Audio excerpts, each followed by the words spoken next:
La vaccination par AstraZeneca va reprendre dès aujourd'hui dans plusieurs pays, dont la France, l'Allemagne ou encore l'Italie et la Slovénie. Les uns après les autres, ils avaient suspendu par précaution son utilisation. L'avis favorable rendu ce jeudi par l'Agence européenne des médicaments a changé la donne. Alors que la troisième vague monte, les gouvernements misent sur l'accélération des campagnes de vaccination.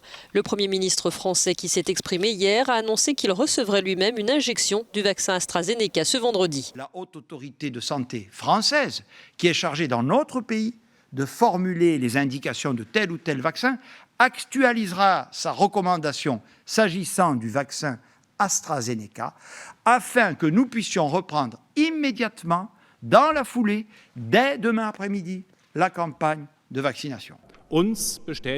Les experts de l'Agence européenne des médicaments ont confirmé notre approche, a dit le ministre de la Santé allemand. Il était juste de suspendre par précaution la vaccination par AstraZeneca jusqu'à ce que l'accumulation de cas de ce type très rare de thrombose ait été analysée. Permettre aux médecins de continuer sans cette information aurait été difficile à justifier. D'autres pays, notamment les Pays-Bas, le Portugal et l'Espagne, vont attendre la semaine prochaine pour reprendre les injections. Le temps de faire le point et de reconsidérer par exemple les groupes d'âge visés pour ce vaccin, explique la ministre de la Santé espagnole.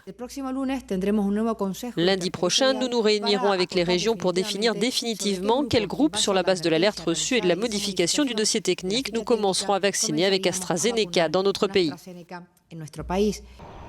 De leur côté, la Norvège et la Suède attendront d'avoir effectué la semaine prochaine leurs propres évaluations pour reprendre la vaccination.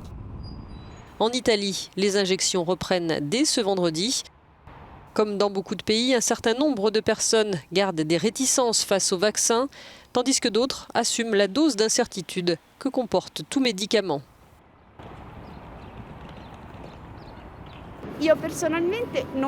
Personnellement, je n'ai pas confiance. Je ne me ferai pas vacciner. Je sais que moralement, ce n'est pas très correct, car si tout le monde pensait comme moi, le Covid ne disparaîtrait jamais. Mais malheureusement, je n'ai pas confiance. Tout médicament comporte un certain pourcentage de risque, celui-ci aussi, comme tous les autres.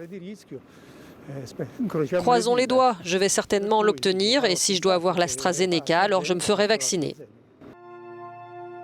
Premier pays européen à avoir subi de plein fouet la pandémie, il y a tout juste un an, l'Italie commémorait hier les plus de 103 000 victimes du Covid-19.